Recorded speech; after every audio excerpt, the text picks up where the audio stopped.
Welcome to Blue Balls, and now we're in the Primitive Cube, level 2. Blue Dragon, part 25. Okay, this time, don't worry. I actually have quite a lot to say in this part. It's specifically about the boss that we're about to fight. Tail, allow me to remind you, I'm still in impossible mode as of now. Okay. However, this is the part in the game where I will change to easy mode because... And you're maxed out, too. Yeah, this is the boss that forced me Wait, to this change... is the boss? Well, actually, no. I'm getting ahead of myself. Sorry, I'm getting ahead of myself. It's the boss in the next part. Sorry, I got ahead of myself. Sorry. Whoops. But this boss is still pretty fucking horrible, and it's gonna become apparent later on. You'll see. I managed to defeat this guy in impossible mode, but it took me like 15 attempts. That's how dedicated I was to not starting a new game.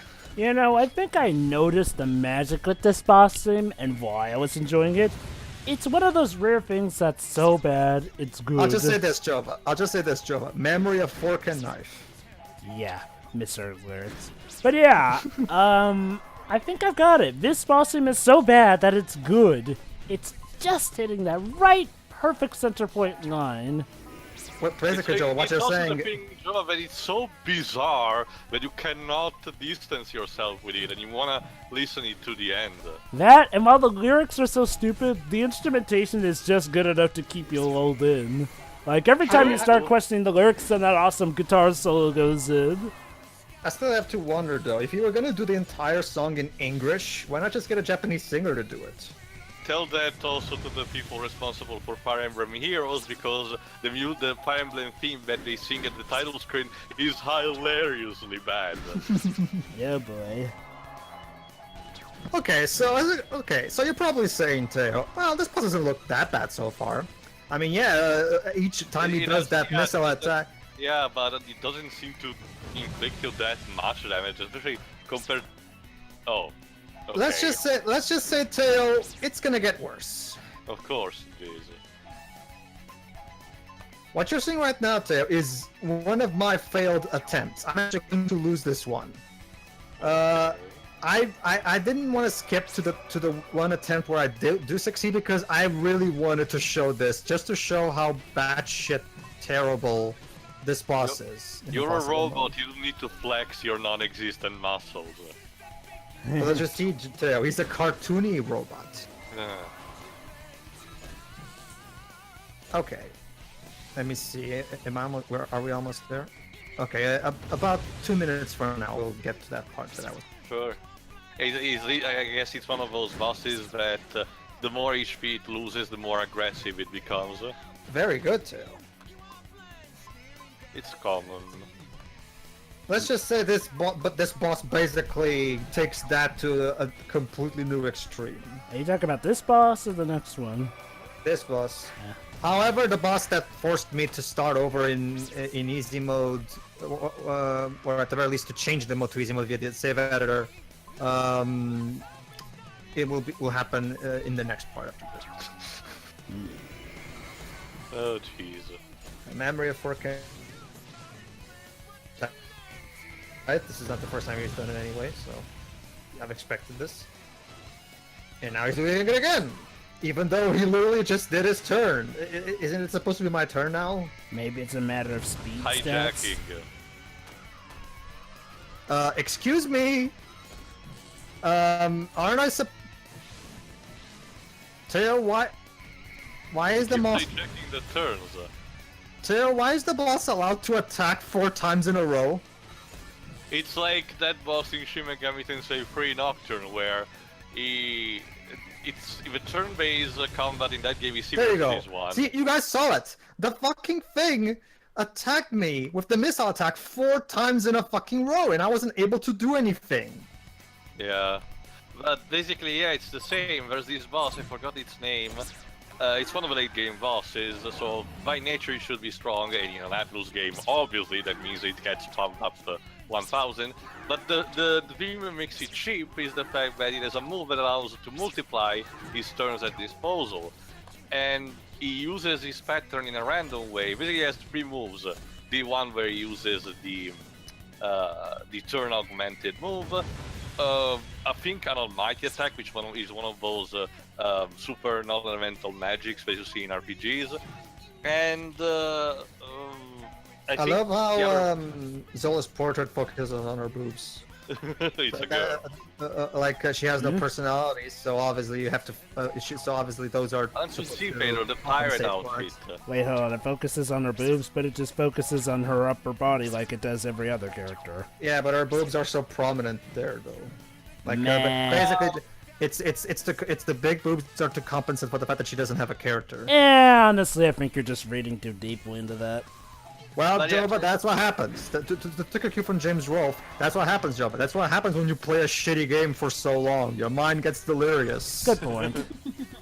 But basically, it's at the gist. You can potentially end it up with having the boss keep constantly getting his turns augmented and then pummeling your ass down with area magic attacks. Did Kind of you, really similar to this. Okay, I will be fair. There is an optional boss in Dragon Quest VIII that kind of does something like this. You mean but the at the- Napoleon Lord? Yes, but at the very least, that boss is optional. It's for those who really go out of their way to make their lives difficult. This boss is obligatory. This is not an optional boss. You have to defeat this boss if you want to complete the game. I'm guessing that it's maybe about of your speed stats and maybe equips. But Jova, he's maxed out. No. I said, level 99 hold on. I said speed for watch stats. jobs, actually. I said speed stats and equips. Like maybe there are certain equips that give you the advantage in regards to how But I quickly have you the can best equipment on everybody, though. Well, okay. Hold on. When you say best equipment, does that mean the best attack stats, or does that also mean speed The best stats overall. When I Yeah. equip my characters in JRPGs, I always go out of my way to try to keep the stats balanced as much as I can. Try to keep a balanced combination of stats for every character. Then maybe that. Focus on items that increase all, if not most, of the stats at once. And stuff. Then maybe that's it. I mean, maybe there are some items that focus strictly on speed and do it more so that would help them to intervene with that robot's attacks. But that means, Jova, that he will not have sufficient attack power to deal enough decent damage, and at the same time, maybe not enough defense to parry his attacks or the missile attack. My guess is that then in that case there would be like special abilities or whatnot that, do the stat debuffs on the boss that you can use with the quicker characters. It's probably a really complex overthought way of doing it. Did you ever try consulting game packs about this?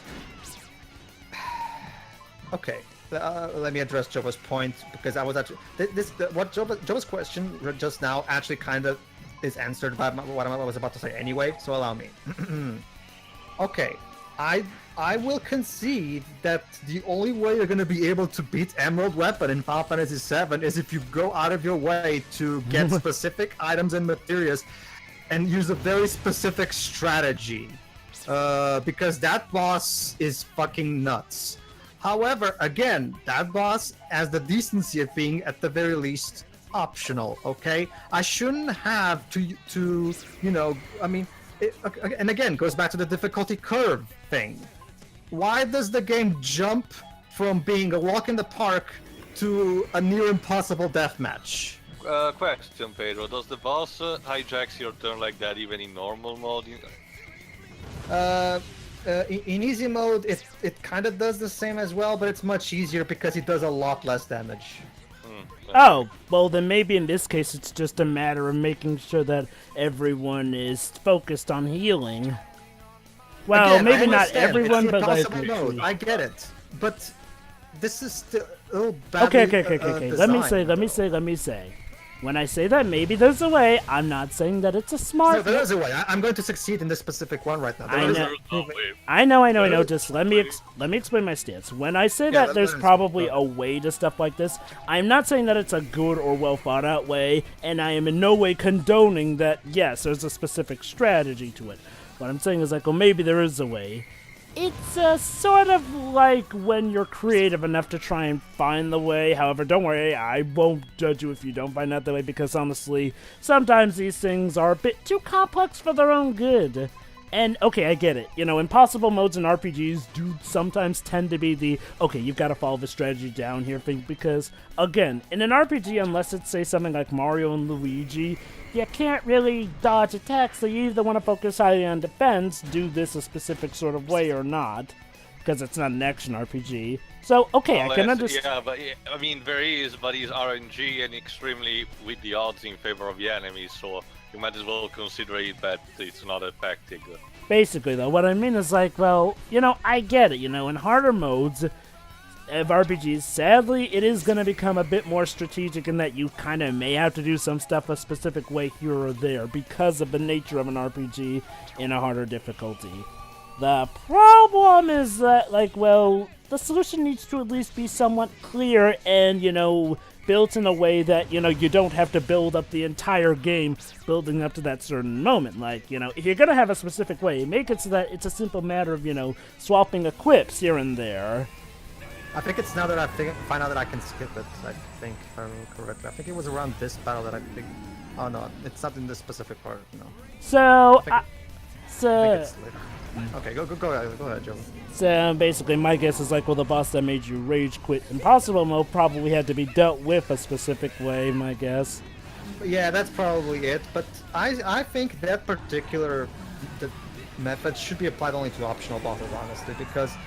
And again, the game didn't really prepare me for this, because again, okay, as Teo will know as well, in the NES Final Fantasies that Sakaguchi made also had that problem of, especially Final Fantasy 1, where a lot of the difficulty curve was all over the place. Like, battles could literally go from being a walk in the park to a near impossible deathmatch at a moment's notice. Yeah. However, that game was made 30 years... Well, actually not... 2017. Well, 30 years ago, yeah, 30 years ago. Much like Dragon Quest, he was a pioneer of the genre. That game was made 30 years ago. This game came out in 2007, 20 years later, actually. By this point, gamers expected more. They expected better designed games. No, well, not just that, Pedro. If there needs to be a strategy, at least something that is not contrived and forced like this, or like in Final Fantasy 13, where if you don't do exactly as the game told you, the boss casts Doom, and you're done. Staring down eternity, I guess. And shit. That's I the mean, strategy. again, to give another comparison to Atlus when it comes to Shin Megami Tensei, yes, bosses require specific strategy, but it's done in a way that it makes the player think and at the same time give clues on what to do before. It's not a case of, oh, boom, jump out of nowhere, now this boss has like 15 turns in a row, fuck you. Alright, let's see if it does this time. But when of course you get stuff like Matador in Shin Megami Tensei 3, but that's another case. No, Nope. Still fucking alive. It's also a fucking sponge. Time for one more desperate corporeal attack. Let me see. Yeah, this is the one I skipped, if I remember correctly. But as you could tell, I was getting so bored that I just pressed start just to keep my brain intact, and I managed to skip. What was it? Okay. Oh no, it didn't. Okay, I think there was one point where I skipped one. I forgot where it was, though. It's been a while since I recorded this. Whatever. I think he's dead now. There you go. Fucking hell. Also, I noticed that due to the frame rate, losing the audio got unsynced during the attack. Yeah. Finally. Yeah, there's only so much the Xbox One port can fix, I guess. Well, there is a use for the Xbox One. there is playing Xbox 360 games. Like this. And now even the original Xbox games, I guess. Yeah. And even then, Shiroi, only some. Because there are actually Xbox One 360 games that actually run worse on the one. Like Banjo-Kazooie Nuts and Bolts, and Alan Wake is dark as shit. And by dark as shit, I mean the lighting engine, for some reason, is broke. Yeah. Sophisticated ancient device. Perfect Dark Zero also has a slightly worse frame rate on the Xbox One, so it's better to play on the Xbox 360. Mm-hmm. Alright, now what? Or where? Basically, Tail, that boss was actually one of two recaller bosses that we had to fight in order to open that door there, so we can move on.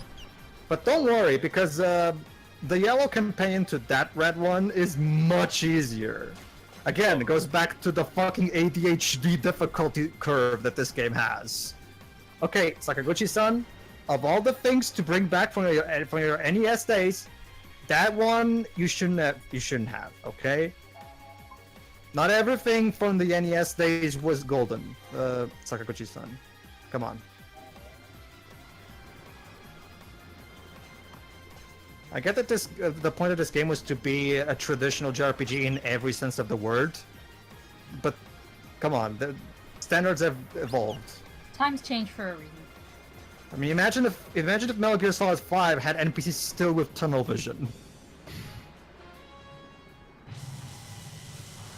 Oh look, it's the exact same boss, but in yellow color. So it's electric, Yay. I guess? No, this one is not. Then this one is a lot easier, thank God. Can you choose which one to face at a time? No, Joe, but you have to defeat both of them so you can unlock Oh, no, the no, door no, and no, move no, on. no, no. I know that, but I mean, can you choose the order of which you're facing? Oh, yeah, you can. Ah, okay, there we go. First turn. There we go, I get it. Basically, it's a traditional thing that usually the red versions tend to be toughest. Yeah, whatever. Well, he's right, but I mean, how much There you go. more difficult is it? There you go, Teo. His trademark attack is, as you can see, is way weaker. That Well, reminds you were also guarding, so... That reminds me. Are you also wearing equipment that reduces electric attacks? That's apparently a thing. Elemental damage in general. No, actually, Jova, I have one. All of them have one that reduces magical damage in general, like all elements. Oh well, apparently, according to GameFAQs, there's apparently equipment that reduces.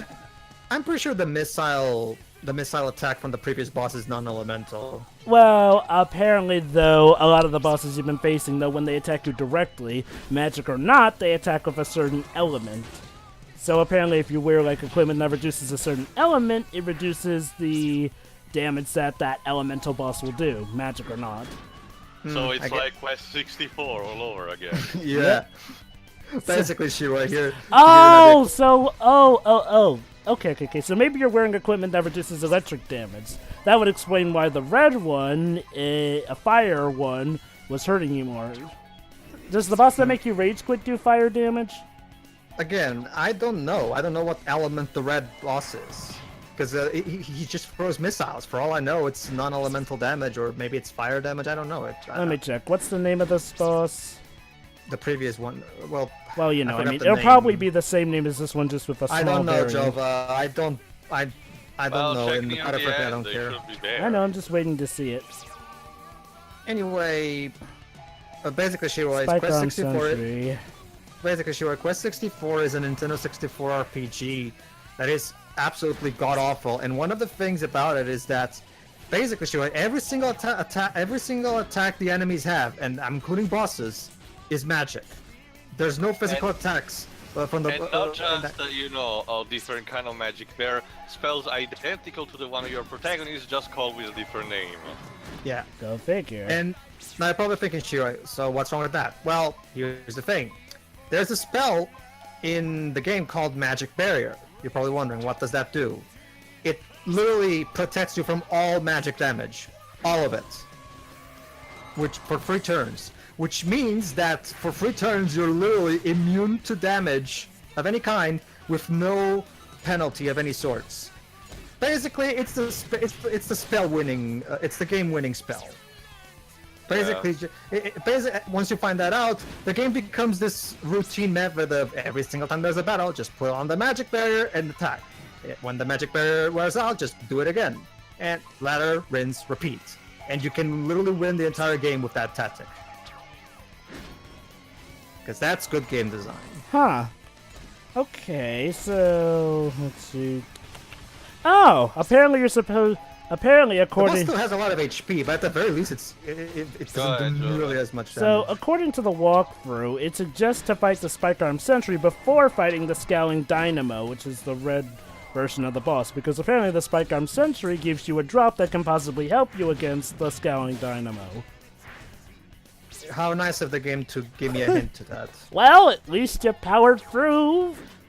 Good job, Trust me, Jeff. no, well, I can assure you, Jova, I literally did not know that until you just told me. Because again, I don't know, Jova. I kind of figured I wouldn't. If it was really that important for me to beat this one first, the game probably should have told me. So, Just saying. according to Well, didn't fail him miserably multiple times is in a way to telling you. so here's apparently the secret to Yes. So here's apparently the secret to besting most of the bosses in this area, according to the walkthrough. Charged magic water sword and waterous across all. So basically using magic, which means you are wasting more turns. Great. Well, how about that? Yeah. I get that it's super effective, but... Blue, Alright, so we can pass through that door, I guess? Blue Dragon used girls marrying to Maru Maru on Teo. It's super effective. Yeah, honestly though, I'm at least glad that got explained later on. Well, Jove, it doesn't make it less stupid or annoying. Well, I mean, the lore behind it at least makes it make besides, sense. Jove, we only explained the setting, not the fact itself of the little girls, wanting Maru Maru to marry them. Oh, actually they did. Remember, it's because he was only wearing one hat, and because, the moral of the story with the prince, who constantly took hats and hats and hats off to proclaim his love to the princess. I know that, but whatever. I'm not saying the explanation, I mean the act itself. Oh great, another one. And it's, Remember, Teo, each floor has a boss battle. At the but end. we're on the same floor, and this is the third boss of this one. Actually, no, Teo. We finished floor 1 last part, remember? Yeah, but the two sentries on the sides that were protecting the seal to open the door were counting as bosses. Oh, that. Well, staring on eternity. Whoopsie. I guess. Also, this guy looks like a red Iron Man from Ghost and Goblins. Let's see, so this... Sword. Hey, look, Teo. It's Rain of Fire. Huh? I don't get it. It's a song. It's a song. Crimson Blood Rain. Yeah, it's so awesome how a boss, again, whatever. The point It's is, so weird to me also that the final dungeon of the game is so focused on a single element theme. I mean, sure, some of its enemies have like some different stuff, like the sentry with electric attacks, but most of them, obviously being against lava, they're themed with fire. And for a final dungeon, it seems weird because mostly in JRPGs, the final dungeon is where you find enemies that are either resistance to all elements in general, I mean, not themed with a particular element, or they're strongly themed with non-elemental attacks specific, without propending onto a single element. But here, it's just almost everyone is based on fire. Wow, first Nina, now Mena. Both of our dogs are on fire today. Get it? They're telling On us fire? It's like if the final boss of another game, let's just say, the final dungeon was in the entirety of an ice cave, and every single enemy was filled with obviously ice. I mean, it's not a thing that it's a detriment. It just feels weird and out of place for a final dungeon. Mm-hmm. Don't worry, Teo. Reference our next JRPG playthrough. That game even have element affinity. It does. And it has basically, Teo, to give you an idea, the first dungeon is the first dungeon technically is escaping the dungeon, so technically that's the first dungeon. After that, it's the Crevice Cave, which is non-elemental, I guess, because there's no particular element in that dungeon. After that, it's the Yaragan lava flows. I wonder what. After that, it's the Catechus ice caves. Also, you know what's interesting too, and I showed this to Shiroi so she can back up what I'm saying. You know what's interesting too? Right after Lola tells the characters that the next fury they're looking for is in the Catechus ice caves, the characters there, and then they're surprised that it's cold. Okay. It's cold in the Catechus ice caves. Who would have thought? Sure. It reminds me of Transformers 3, where the the Shia LaBeouf's girlfriend is surprised that the Decepticons lied. They're called Decepticons, you dumb bitch! Or like more in terms with the game, it's like in the Simpsons games in 2007, I think it was, where there is a specific level that is based around JRPGs, and Liz actually finds weird the fact that there is a glacier right next to a fucking volcano. Alright, go ahead, Zola, finish this. You see, she's useful for something. Aside from being a piece of cheese? Moldy cheese. Oh yeah, I actually do klooks after this. Yeah, even though the boss is easy because it doesn't do that much damage, it's most of the bosses in this dungeon are damage sponges. Seriously, Yeah. they take so much to kill. Also, another question. Go ahead.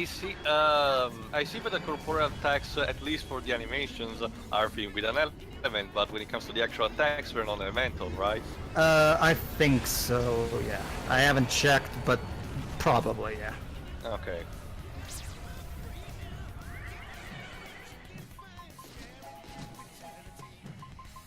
I mean, well, because remember, this has a, so I'm pretty sure they didn't, it wouldn't really make sense for them to have the corporeal of each character have a specific element. Could be themed around, it would be a reference to Final Fantasy III, where each character was impliedly associated or was 5, the element of the crystals. Go, what's the name again? Garudamon. Go, Garudamon. I forgot the name of the previous. It's Piamon, I think. Piamon digivolves into Garudamon. But you're forced to listen to the DigiRap for 10 minutes. How bad could it be? Fortunately, too, my country dubbed the Japanese episode, so instead of the shitty American rap I thing, really feel sorry for the Americans because we actually dubbed the original Japanese. they really lost a lot. They with, did. Yeah. Because again, the first, at least the first 2 seasons of the first 3 seasons of Digimon are really amazing. I wouldn't go It's so still not far. dead. I wouldn't go so far to say, I've only seen the original series, the one with Tai and the others. Adventure 01. Adventure, that's it. I've only seen Adventure. I wouldn't say it's amazing, but I really like it. Well, for being a Mon-themed series, it explores a lot of dark elements, and it still involves little kids. So I found it very bold in that regard. But trust me, again, I told you it's nothing compared to Tamer, the first season. Again, someone at Bandai thought it was a good idea to give free creative control to make a Digimon season to the main guy of Helsing, of all things. Well, to be fair, That's guy the thing. It's amazing as a result. It's amazingly weird. I know, final I know, product. but it ties into what I was about to say. Remember too, when Hino was getting the Yokai Watch anime ready, the guy he got to direct it was Shinji Yoshiro, who up until this point has been known primarily for softcore anime porn.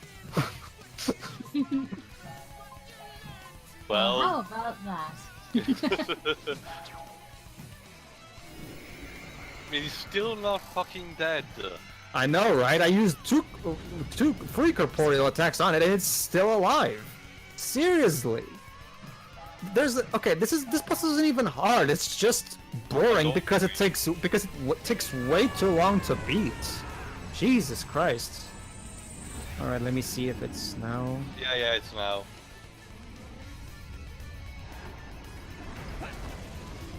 Also, I find it weird for these dragons to have tabs. Oh no, I'm not saying if it. I'm not saying. I was checking if this. Oh, okay. Again, I shouldn't find out how the skipping this thing works by accident. It should have just allowed us to skip right the moment the corporeal attack is selected, instead of having me wait until the background changes. Finally. Finally, Jesus. how drawn out. Ted, probably the idea is, since this is the option, the one obligatory dungeon in this free, let's have it be as drawn out as possible. I don't even want to know how the optional dungeons were. I didn't really care enough to. No. I don't mind, believe me. At this point. Alright, everybody, in the next part, I'm gonna have an interesting behind-the-scenes story to tell you guys about this playthrough. Yeah. Let's just say the next part is gonna be filled with a lot of Microsoft bashing. Yeah. Microsoft bashing? Oh boy. You'll see it, Jova. You'll see. See you then, Yeah. everybody.